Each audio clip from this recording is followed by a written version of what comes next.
Hello, and welcome to this Federalist Society webinar call.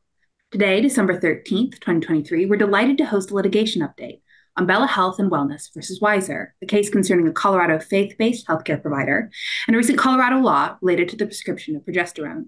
My name is Kayla Kleist, and I'm an Assistant Director of Practice Groups here at the Federalist Society. As always, please note that all expressions of opinion are those of the experts on today's program, as the Federalist Society takes no position on particular legal or public policy issues. Now, in the interest of time, I'll keep my introductions of our guests today brief, which might be to do them a disservice, but I'll do my best. But I know there's an important discussion, so we'll try to get to that as quickly as possible. However, if you'd like to know more about either of our guests, you can access their impressive full bios at fedsoc.org. Today, we are fortunate to have with us Professor Mark Rienzi, who is President of the Becket Fund for Religious Liberty. Professor Rienzi joined the Becket team in 2011, and he splits his time as an associate professor at the Catholic University of America, Columbus School of Law, and as a visiting professor at Harvard Law School. He teaches constitutional law, religious liberty, torts, and evidence, and his academic writing, which focuses on the First and 14th Amendments, has appeared in a variety of prestigious journals, including the Harvard Law Review. Additionally, he has broad experience litigating First Amendment religious exercise and free speech cases, and he has represented winning parties in a variety of Supreme Court cases, including Hobby Lobby, Little Sisters, Wheaton College, and Holt. Prior to joining Becket, Professor Rienzi served as counsel at the Litigation Department and the Intellectual Property Litigation Practice Group of WilmerHale LLP. His practice focused on complex legal and appellate litigation, with a particular emphasis on intellectual property and First Amendment issues. Also joining us today as our moderator for the discussion is Ms. Amanda Sauls, who is an associate at Morgan, Lewis & Bockius, LLP, where she represents clients in a variety of litigation matters. Before joining Morgan Lewis, she worked on civil and criminal trials and appeals as a law clerk for Judge Andrew Oldham of the U.S. Court of Appeals for the Sixth Circuit and Judge Reed O'Connor of the U.S. District Court of Northern District of Texas. While in law school, Ms. Sauls interned at the Office of the Solicitor General of Texas and at the Becket Fund for Religious Liberty. And I will leave it there. As a last note, throughout the panel, if you have any questions, please submit them via the question and answer feature found at the bottom of your Zoom screens, so they'll be accessible when we get to that portion of today's webinar. With that, thank you all for joining us today. Ms. Sauls, the floor is yours. Thanks so much for that introduction, Kayla. And Mark, thank you for being here with us today to discuss a win for Becket and particularly for your clients in what appears to be a pretty significant case on abortion-related state legislation post-Dobbs. I have plenty of questions to get into, and I'm sure that our audience will have some for the Q&A portion as well. But could you kick this off by just giving us a general overview of the Bella Health v. Weiser litigation that's pending in the District of Colorado? Sure. And thanks for having me. And thanks for being here, Amanda. Thanks for tuning in, everybody. So this is a case about a medical procedure often called abortion pill reversal, or what Colorado calls it, medication abortion reversal. And it's essentially when somebody has started to take the abortion pill regimen, but then changes their mind. And doctors and nurses try to give that woman some help, right? So the abortion pill regimen is actually a 2-pill regimen that you take 24 to 48 hours apart. And the first pill is called mifepristone. And that's the one that just this morning, actually, the Supreme Court granted cert on some other litigation about that pill. And mifepristone is a drug that interferes with the pregnant woman's natural hormone called progesterone. And mifepristone essentially begins to induce a miscarriage by interfering with progesterone, which is a hormone that's necessary to maintain pregnancy. The Bella Health case arises because after Dobbs, the legislature in Colorado passed a handful of very pro-abortion laws, but one of them was essentially trying to stop pro-life healthcare providers from providing a service called abortion pill reversal. And the idea behind abortion pill reversal is very simple. Mifepristone, the first part of the abortion pill, causes a miscarriage by interfering with the body's natural progesterone. And some pro-life doctors and nurses figured out that, well, if you've interfered with your natural progesterone, but then you change your mind, maybe if we give you some extra progesterone, we can help you out. And it turns out there are a lot of good reasons to believe that that works. There are a lot of actual real live human beings walking around the planet now because they've been helped in this way and their moms were helped in this way. But Colorado sought to outlaw that practice of giving women progesterone in that context. And you can give, and actually doctors do give, pregnant women progesterone all the time. There are easily probably millions of women in America who are pregnant and taking progesterone as we speak. It's super common. It's been done for decades. It's used to prevent miscarriages for lots of other reasons. But Colorado sought to make it illegal in this one context if somebody has changed her mind after taking the abortion pill. And so who are the plaintiffs in this case? Bella Health and the individual plaintiffs. Who are your clients? Yeah, Bella Health is a Catholic. It's a Catholic healthcare practice. It's a faith-based, life-affirming healthcare practice. It started out just as an OB-GYN office, but it's actually been wildly popular in Denver, and it's expanded quite a bit. So now it's a full service family practice, and the doctors and nurses at Bella think that if a woman comes in and says, I have this drug in my system, but I actually really want to keep the baby, I've changed my mind, they feel like they've actually got a religious obligation to not just simply send her away, but to actually give her the help that they know they can give her and that they know works, which is giving her progesterone. And so Colorado sought to make it illegal and unprofessional conduct to offer women progesterone in that one context and only that one context. They tried to make it illegal to even tell people that progesterone would work in this way and could be used in this way. And so the folks at Bella, when this law passed, felt the need to file a lawsuit and say, look, if somebody comes into my office and needs that help, I need to be able to help them. It's a religious exercise for me. It involves my First Amendment rights. It involves my patients' First Amendment rights to receive information, and so forth. And so they filed suit back in April when this law was first enacted. And so if SB 23-190 were to be able to enforce, so say we didn't have this injunction, what would Bella Health and these physicians be risking by violating Colorado law? Yeah, thankfully, they haven't really had to cross that bridge because we've gotten protection at every turn. But if the law took effect, then for a nurse or doctor to help a woman in this circumstance, you'd basically have to risk your license. You'd have to be doing something that the state has declared to be unprofessional conduct. And I should say, Colorado is a real outlier here. It's the only one of 50 states to outlaw this practice. Like, you can do this in New York and California. You can do this all across the country. I think you can do it all around the world. But Colorado, in kind of their post-Dobbs fits of passion, felt the need to do something to show how much the legislature really loved abortion. And ironically, what they did was this, pretty severely anti-choice, anti-woman move of saying, even if she's decided she'd like to keep her baby, it's illegal to provide help. Yeah, that's a very interesting point that Colorado is an outlier. It's not to say that, other states that may be inclined to pass more pro-choice legislation, like they're not passing laws like this. So very interesting how extreme this law is. So you filed the original complaint in April of this year. What has happened since then? Yeah, so Colorado passed this law in April, and actually our clients at Bella, the very afternoon the law was passed, a woman came into their practice saying, I took the abortion pill, but I want to keep my baby. Can you help me? And so, like, literally within the couple hours before this law passed, Bella prescribed progesterone and started treating this woman. And so then the law passed that afternoon, and Bella we had to immediately move for a temporary restraining order, because either we'd have to obey the law and cut the woman's treatment off, or we'd have to, risk our licenses to keep treating the woman. That night, it was late on a Friday night. It was probably early Saturday morning by the time the opinion came out. But the judge issued a temporary restraining order overnight, that very first night, that allowed us to keep treating the patient. And one of the lovely things about this case is time goes on, and some of the patients who we were treating that week have now given birth to beautiful babies because the treatment has helped them, and they've been able to see their pregnancies through. So that's how it started. It kind of started out with a bang with a temporary restraining order. Immediately after that, when we showed up for the preliminary injunction hearing a couple weeks later in April, the state was backpedaling. They were saying, well, we're actually not really going to enforce this right now. We're going to wait and let the nursing board and the medical board and the pharmacy board enact rules about it.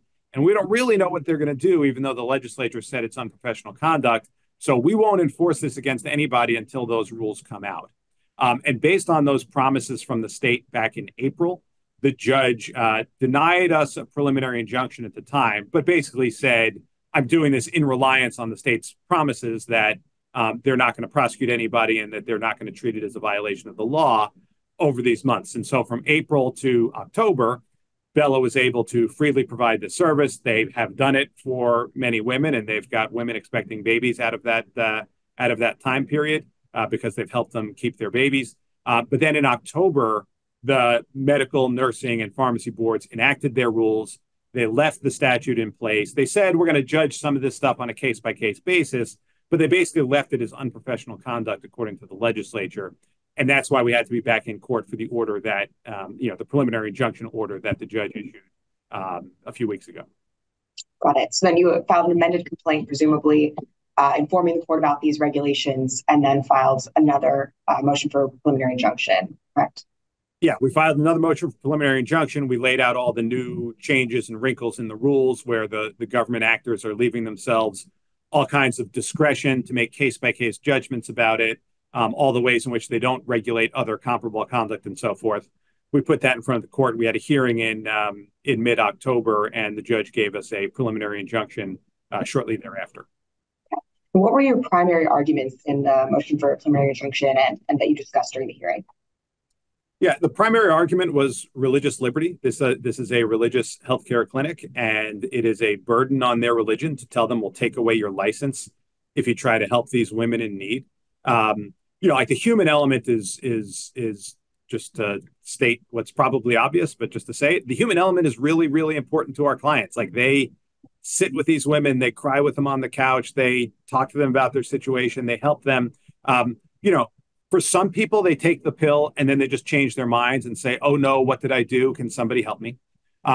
Sadly, for some people, they are forced to take the pill. There are stories of people having it forced into their body by a boyfriend or a parent. There are situations where people get tricked into taking the pill because the boyfriend or somebody slips it into their smoothie. There are plenty of situations where people are just strongly pressured by parents or a boyfriend or somebody like that. So a lot of these people didn't really make all that willing choice to take the pill. But whatever the reason, my clients feel a religious obligation to help them. In other words, my clients can't simply say to that woman, sorry, nothing I can do for you. Go home and wait for a dead baby, which is what the state says they should say. And so the argument we made is that it violates the First Amendment free exercise clause. It also violates the free speech clause. It violates the rights of our patients under the First Amendment to receive information, under the 14th Amendment to make choices about their own medical care. But really, free exercise clause was the lead argument and the one that won. And what we basically said is, look, there's no doubt Colorado is burdening the religious exercise of our clients. And that was never really contested. Colorado didn't really dispute that our clients have sincere religious beliefs, that Colorado has made their, acting on those sincere religious beliefs illegal, and that they were going to punish them quite severely if they did it. So there was no doubt that there was a serious burden on religious exercise. And so the fight really came down to, well, is this a neutral and generally applicable law such that it gets treated with, sort of lower rational basis type scrutiny under Smith? Or is this a law that is not neutral and not generally applicable in some way and therefore triggers strict scrutiny? And we argued, and the court found, that the law wasn't neutral or generally applicable. And just to rattle through a couple of reasons for that, it's not neutral in that it, if you look at the legislative history, it is abundantly clear the legislature was targeting religious actors with these laws. They repeatedly say that only the religious people do this abortion pill reversal stuff. And they say there's as many as 50 of these religious clinics who are trying to help, trying to tell people not to have their babies and that abortion is, telling them to have their babies and that abortion is not a great choice for them.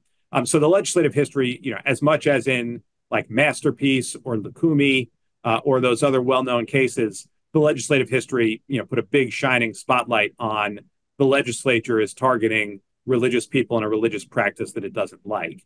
The court also found the law is not generally applicable, relying on supposedly narrow cases like Fulton and Tandon and Diocese of Brooklyn. And that's one, sort of, I find it enjoyable irony of this case. The court is applying, and other courts have done this too. The Ninth Circuit did it recently too in an en banc case. But a whole string of recent cases that critics have said, oh, well, Masterpiece is really narrow and Fulton is really narrow and the COVID cases don't really do any work. you find when you actually litigate under those cases, they do an awful lot of work. And the en banc Ninth Circuit just found that in the Fellowship of Christian case, and this our judge in Denver did the same thing. So under Fulton, for example, the court found, look, the boards are leaving themselves all sorts of case-by-case discretion to decide whether they want to enforce this rule or not. And that's not a generally applicable law. And the judge compared it to the COVID cases, Diocese of Brooklyn and Agudath Israel and Tandon, and said, well, there are other analogous things that you allow. So, for example, the government's not trying to regulate any off-label use of progesterone whatsoever. In other words, anybody can take progesterone for any reason without running afoul of this rule, unless it's for a woman who took the abortion pill first, and then it's unprofessional conduct. Well, if taking progesterone were dangerous, they'd actually regulate it in lots of places, but they don't. They don't regulate it any place. And they said, well, we're trying to regulate the use of drugs that haven't gone through full, FDA approval clinical trials. Well, there are actually tons of drugs that doctors prescribe all the time that haven't done that, particularly for pregnant women, because they don't often do full clinical trials on anything for pregnant women because there are ethical reasons not to do that. But it turns out that the state was regulating one and only one situation in which that happened. And that's if you tried to help one of these women, save her baby after she's taken the abortion pill, but really wants to save the baby. So the judge looked at all that. Those were our arguments. And the judge looked at those and said, yeah, there's several different ways that this law looks like it's not neutral and it's not generally applicable. And for that reason, the law would only be permissible if it could withstand strict scrutiny. In other words, that doesn't mean we automatically win the case. That means that the government's got a burden. They have to show they've got a compelling government interest, and they've got to show they've used the least restrictive means to protect that interest. But a funny thing happened here, which is Colorado's had this law on the books for 7 or so months now, and they had 2 different times come into court. But the one thing they didn't even try to do is argue that they've got a compelling government interest in outlawing this use of progesterone. And I think they knew that they just couldn't do that with a straight face. Of course, they don't have a compelling interest. 49 other states allow this. Colorado allowed it until 5 minutes ago.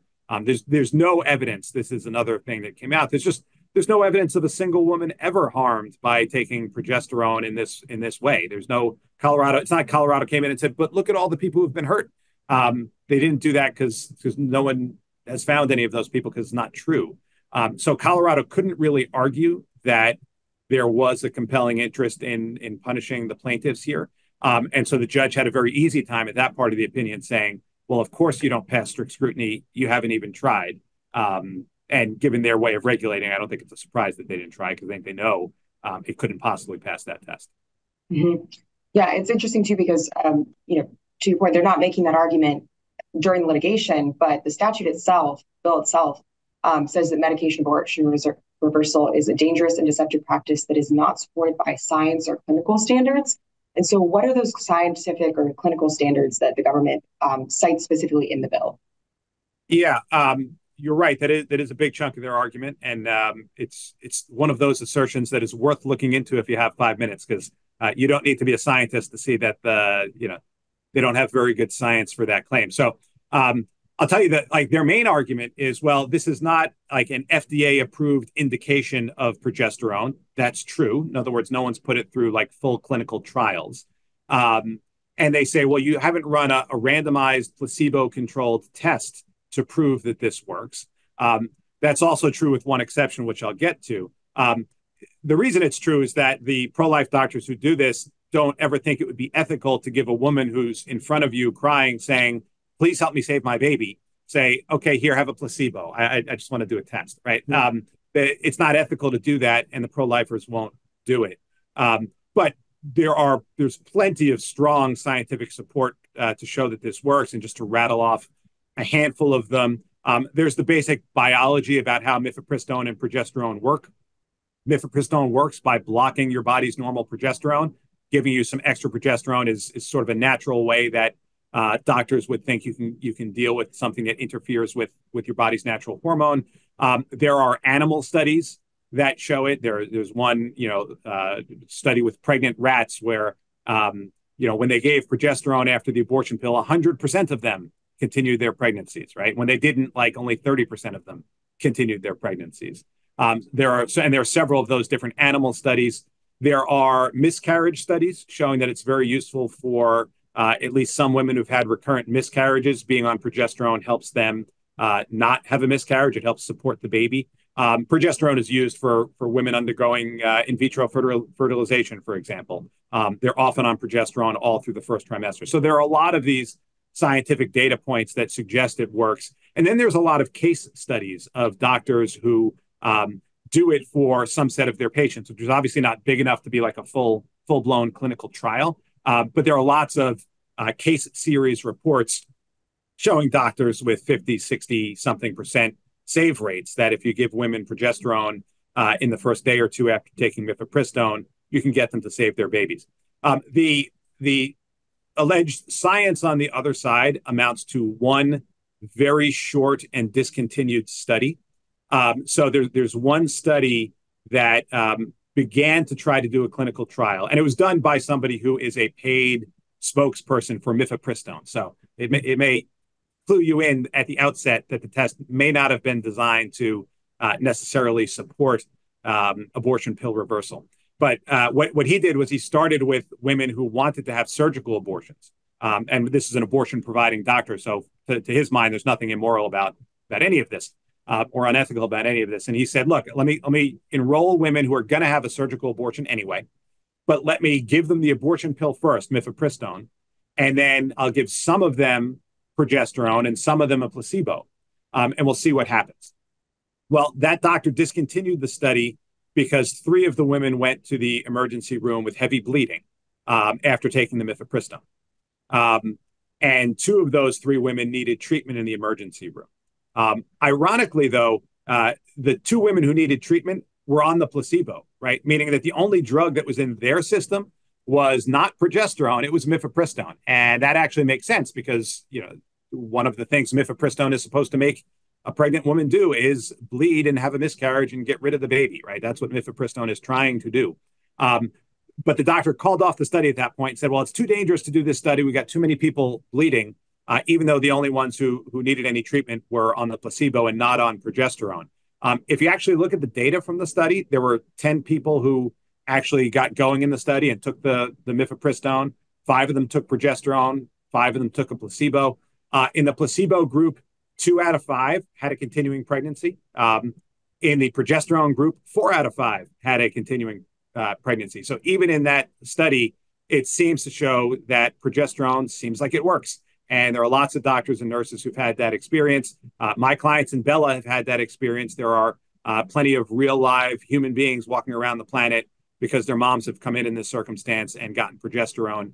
Again, including some who actually happened during this case under the original temporary restraining order. So those are the reasons. The argument is that, well, maybe it's dangerous to women is the claim based on that one study. But of course, that one study shows the only thing that's sending people to the hospital needing treatment, in fact, seems like it's mifepristone.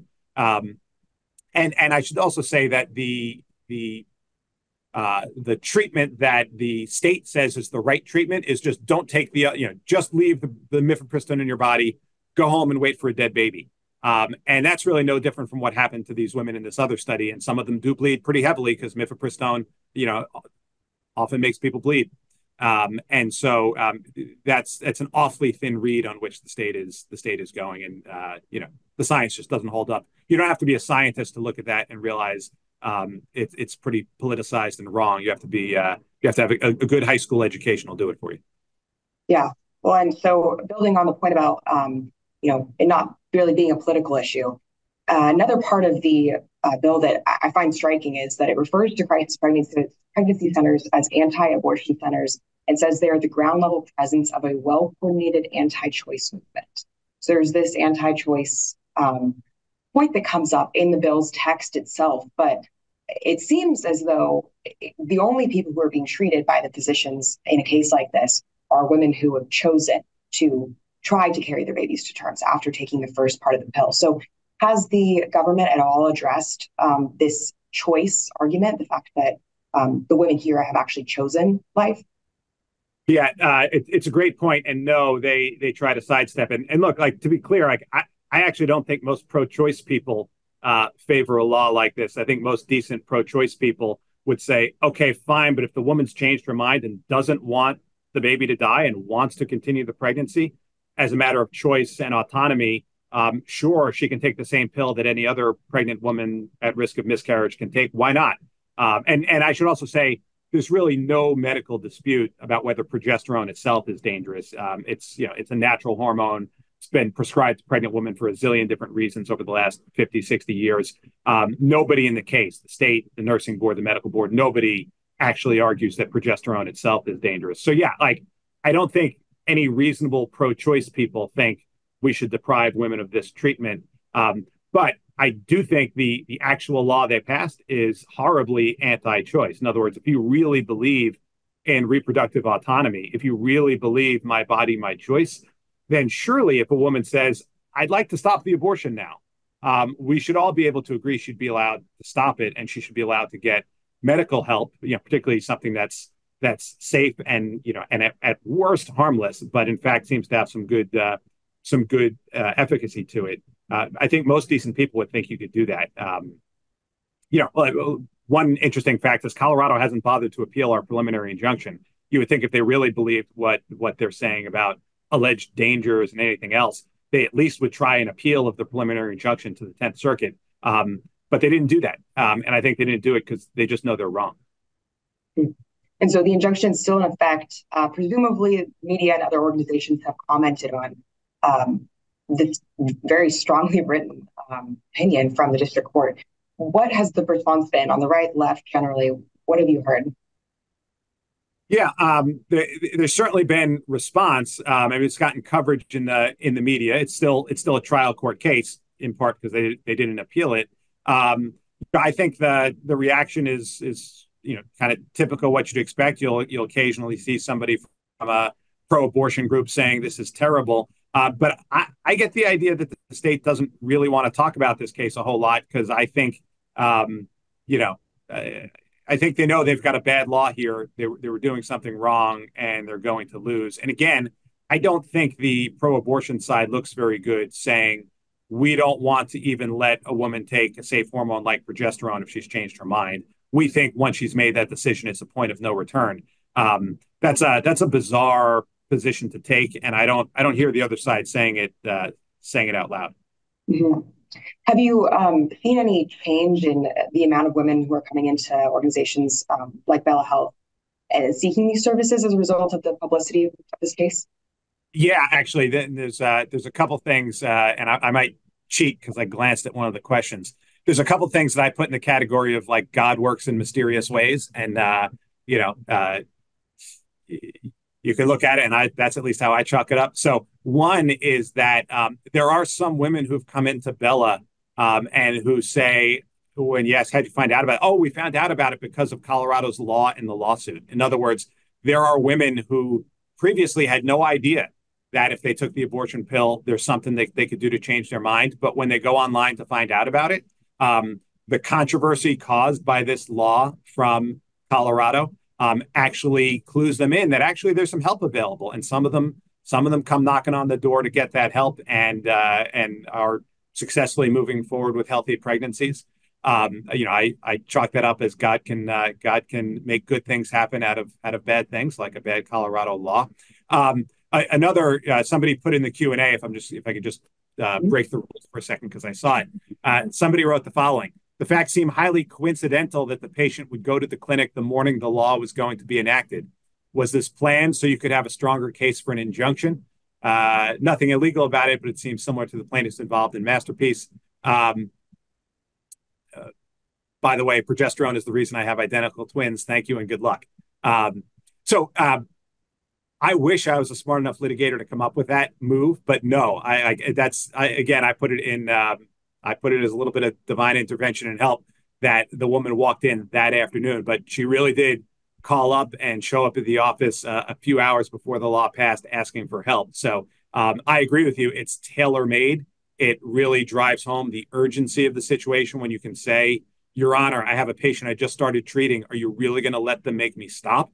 But that's just really how it happened. We really had somebody knock on the door and ask for the help that very morning or that very early afternoon. and she needed the help. And so that's just the way it happened. Yeah, that's pretty incredible. Well, I actually think this is a good time to get into some of the audience Q&A. We'll turn back to just next steps later in the conversation. But just as a reminder, if anyone has questions, feel free to drop them in the Q&A function, and we'll get to those as they come in. So the first one is, how often roughly does the expectant mother who has begun to terminate her pregnancy change her mind? And then it says a percentage would be fine, an actual estimated number, or whatever's easiest. And how quickly following the first dose of mifepristone must the progesterone be given in order to save the pregnancy?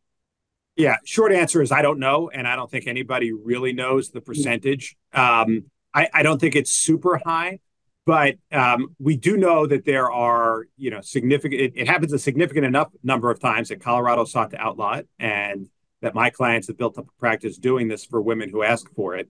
And if you Google it, or if you pull our complaint from the case, which is on our website, becketlaw.org, we've got citations to a bunch of places where somebody slips it into a smoothie or forces it down somebody's throat or otherwise forces somebody to take it. So the short answer is it's probably not like the most common thing that ever happens. It's not like every day, but it happens. It happens. My clients get people, every few weeks or a few people a month do come to them and ask for help. So it happens. I couldn't really put a number on it, but it happens.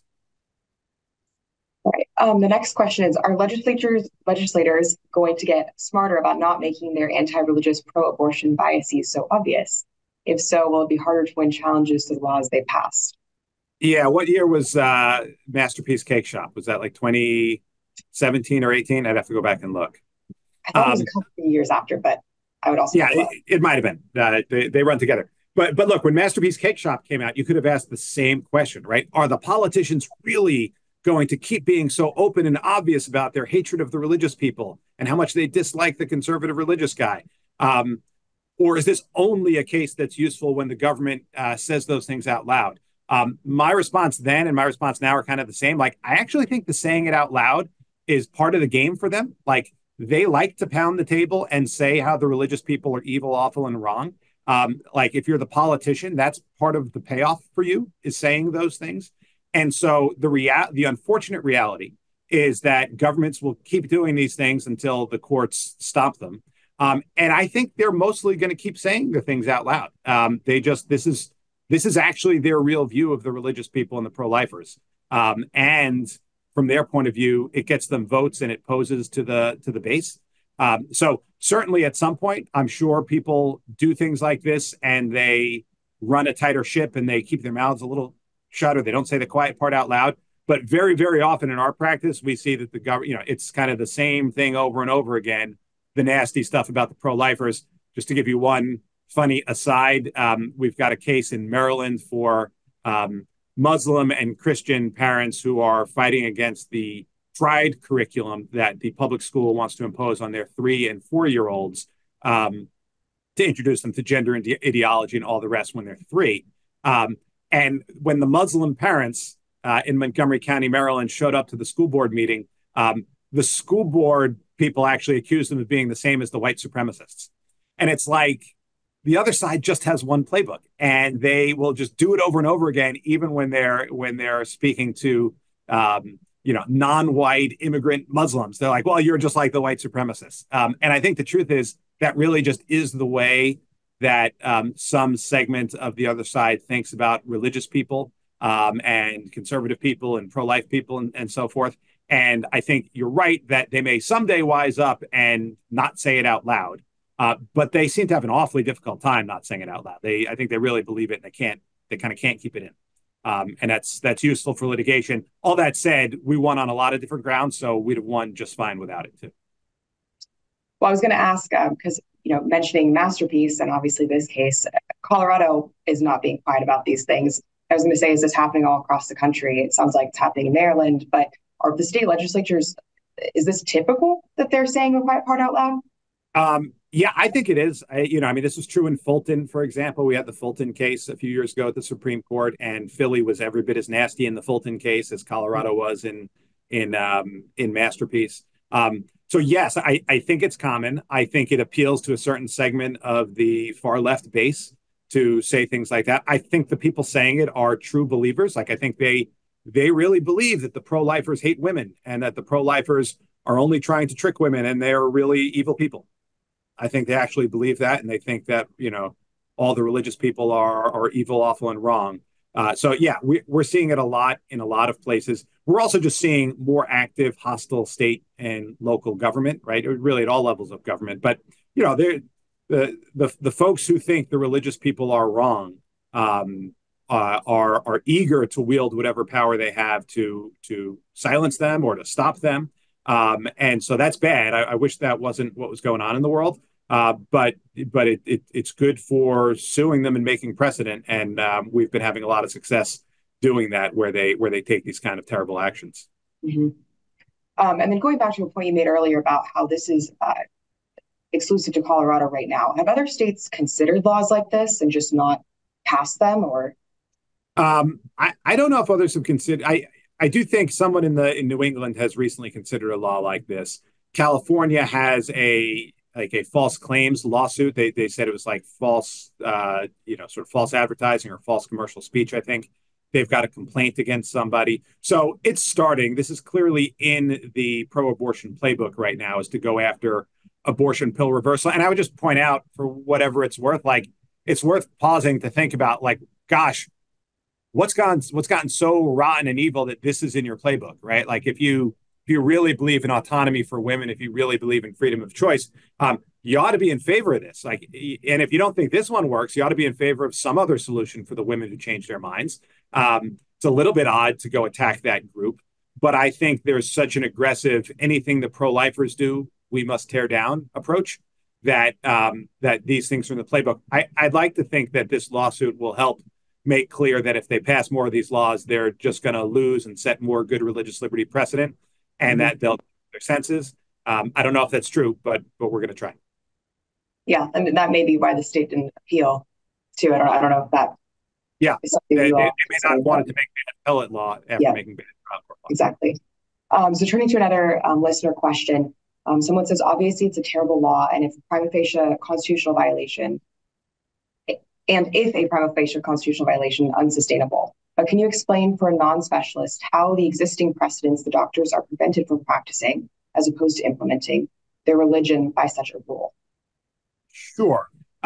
So what the rule said is that if you help a woman in this way, if you give progesterone to help a woman who's taken the abortion pill, that is unprofessional conduct. And under Colorado law, you can be fined and have your license taken away for engaging in unprofessional conduct. So Bella Health and the individuals who are plaintiffs in the case say it's my religious exercise to help these women when they come into the office. I can't lie to them and tell them there's nothing I can do. I can't send them home to wait for a dead baby. I have to actually give them the help that I know I can give them.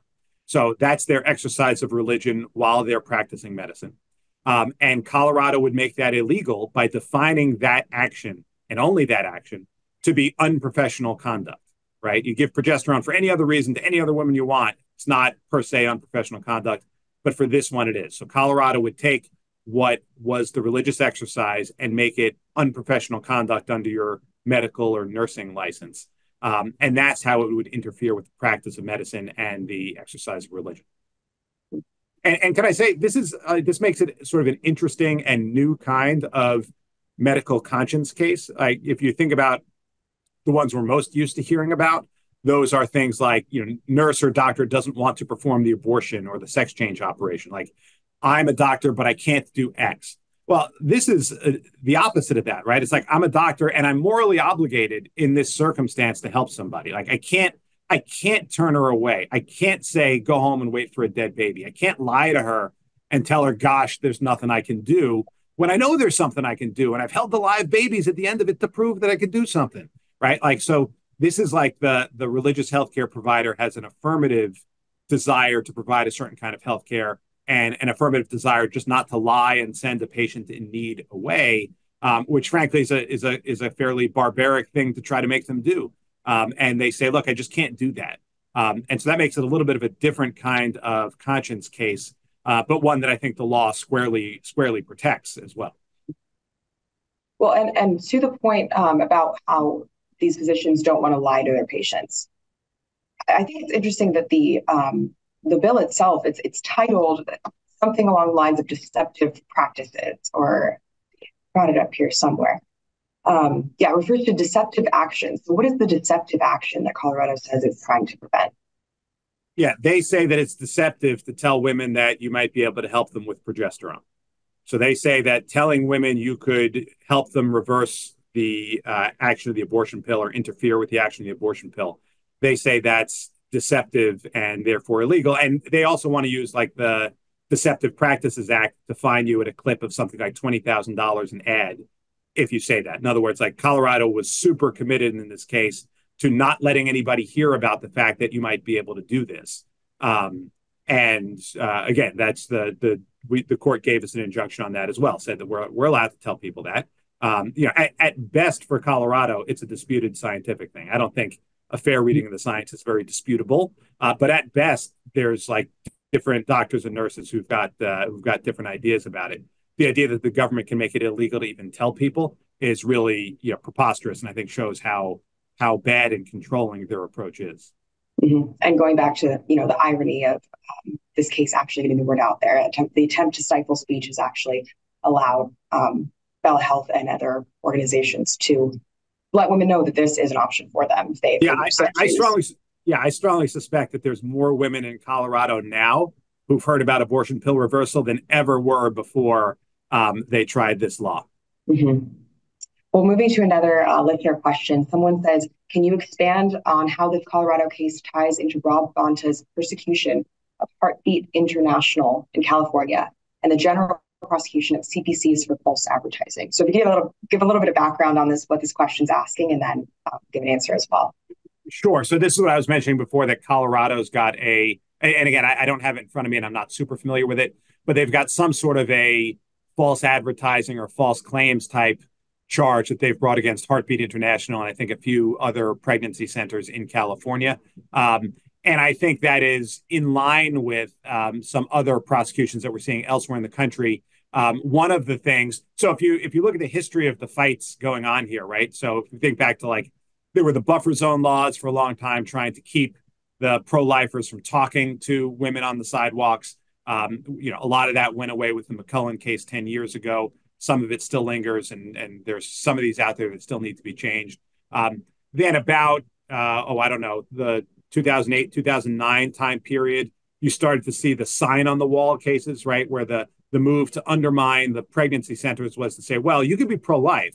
We're going to make you put a big sign on the wall that says the government thinks you ought to go see a real doctor, or the government thinks you should call this number for your abortion. So there were a series of cases that was in California and Maryland and New York and Texas and a few other places. And that cycled through and ended with the NIFLA case at the Supreme Court, where the Supreme Court said you can't do that. It's clear that the latest move is, well, let's try to say that they're engaging in false advertising. And let's create special statutes that are false advertising just by the pro-life clinics, not by the pro-choicers. There's a smattering of those. I'm not aware of places where the governments have been terribly successful. I could be wrong. It's a big country. Maybe someone's really engaged in false speech. For the most part, I look at these laws and I think these laws are being passed precisely because no one's actually, falsely pretending to be a medical clinic who's not, or no one's actually engaging. No one's promising to give you an abortion and really not. Because if they did those things, they'd be easy to prosecute because that's against other laws. And I'm sure Rob Bonta and other AGs would be delighted to bring those cases. The reason they have to bring these other sort of sideshow cases, I think, is precisely that no one's doing the alleged bad things that they're claiming. So Bonta's going after Heartbeat. Again, I do think in some other places it's happening. To the extent they're arguing that it's false advertising to say that you can give somebody abortion pill reversal, or that there are good reasons to believe progesterone would help, that's just wrong. And truth is a defense. And, the science is actually really strong. There's very strong reasons to believe that this works. And there's a lot of beautiful babies that I've seen pictures of who've been born after their moms have taken progesterone in this circumstance. So eventually, I think all those prosecutions are going to die on the hill of actual lived experience and actual real live human beings who are out and about in the world because their moms took progesterone. At a certain point, you can't keep that silent as long as they'd like to. Mm-hmm. Well, another listener asks what you're hoping to accomplish via discovery. So maybe that builds on your point about all the babies who are being born. Hopefully, there'll be more statistics on that. But what specifically are you looking to accomplish through the discovery process? Discovery process has not begun yet, and while I love all you people and you're very nice people, I can't tell you now what we'll be asking in our discovery request. You'll have to wait till we issue them to the state of Colorado. Well, great. That makes perfect sense. What are the next steps in litigation? So we just had a scheduling conference, and the discovery question is spot on. We are about to jump into discovery. So we're going to do discovery, depositions, experts, and so forth over the next 8 or 9 months, followed by summary judgment motions in the fall, and then either someone will get summary judgment, would suspect and hope and pray for us, or somebody won't, and we'll go to trial. My guess would be late 24 or early 2025. Again, Colorado did not appeal our preliminary injunction win, which means that injunction is going to protect us and the women who seek our help all throughout that period. And it also means that will be the law that the judge applies at the end of the case too. And so, we feel like we've got a very, very strong argument that that's the right answer. The judge got it right. State knows it. And so that ought to stick through the whole case. Yep. And so you've already got a great standard that you're working with at this point. It's just making sure the facts are yep. Well, the next question is, if Colorado's view is that the abortion pill cannot be reversed by progesterone, could pro-lifers push for informed consent guidelines for RU 486 requiring doctors to tell women that the abortion pill is totally irreversible? And then the listener says, I agree that progesterone therapy works, but if Colorado wants to pretend it does not, then it should be a barrier to obtaining a pill. Do you have any response? Yeah, some states have tried that and lost, and I don't have the list. I don't have the list with me, but I know a handful of states have tried to say that the abortion providers should have to at least tell women, hey, and if you change your mind, come back. We can give you progesterone if it's, and generally speaking, the doctors who do this think it's got to be within the first 72 hours of taking mifepristone. You've got to give somebody the progesterone. Those cases that tried to force the abortion providers to speak and to say that this can happen, those cases have lost, to my knowledge. So we're in a zone where, sort of when the government tries to force the doctor to say one way or the other, the governments tend to lose. I think it's important for women to know it because, what we're seeing it in Colorado, and I assume women in Colorado are like women in other places. And there really is a real significant number of women who want this treatment. So I think it's important for people to make it known to women that they've got this option. But I don't think, certainly Colorado's legislature in a million years would never go there. And the friendlier legislatures that have tried so far, at least, I think have lost in the trial courts. Okay.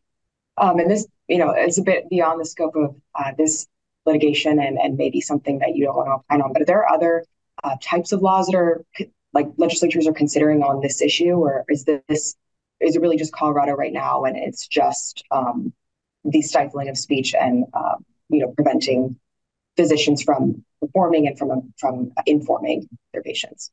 Yeah, so I think Colorado's law is the worst. There are other places that have laws that I think are, that target the pro-life pregnancy center movement. So there'll be like sort of special false advertising laws that only apply to the pro-life pregnancy centers. We just had a win against one in New York where New York passed a law also in their post-Dobbs frenzy. And I should say the post-Dobbs frenzy, like the reason I think these things happen is that after Dobbs, if you're a pro-abortion politician, you needed to run out and say how much you love abortion. You're going to do something about Dobbs. Well, if you're in a place like Colorado or New York, like it's already really legal to have abortions and you can't like re-legalize it. It's already legal. So what are you going to do? So they end up passing these laws that essentially just lash out at the pro-lifers so that they can have something to pound the table and say, I've responded to Dobbs with something strong. In New York, that was a law that said, well, we just want to study all the pro-lifers. And so we're going to have the Department of Health demand, and if they demand, they shall receive all of your internal documents about the women you help and the training you provide and everything. So it was basically like a statute that said, I'm going to go through your papers. And when I ask for them, you've got to provide them to me because we just want to study people like you. We think it'll be interesting to find out what people like you do. In a country with a First Amendment, much less a Fourth Amendment, that's outrageous, right? The government just doesn't get to pick people and say, I'd like to go through your papers now. you need a warrant. You need some reason to believe they've done something wrong. It can't just be, I'd love to go through the through the papers of my political opponent tomorrow. But that's the law New York passed. We sued about that law on behalf of the Sisters for Life in New York. And New York spent a year kind of backpedaling and saying, well, maybe we're not going to enforce it, or we're not really ready to enforce it, or we're not going to do anything yet. So the case basically sat on hold for a year. But it ended with an order from a federal judge telling New York that they cannot ask the sisters for their documents. So these types of attacks after Dobbs, I think, are getting more common because legislatures want to do something to show how aggressively pro-abortion they are. And sometimes that will include trying to punch the pro-lifers. But there's good reasons to think that they're all going to fail, right? That at every turn, these laws are not really going to be upheld because they're sort of, almost in a comic book way, singling out the political opponent for punishment in a way that the Constitution just doesn't allow. Mm-hmm.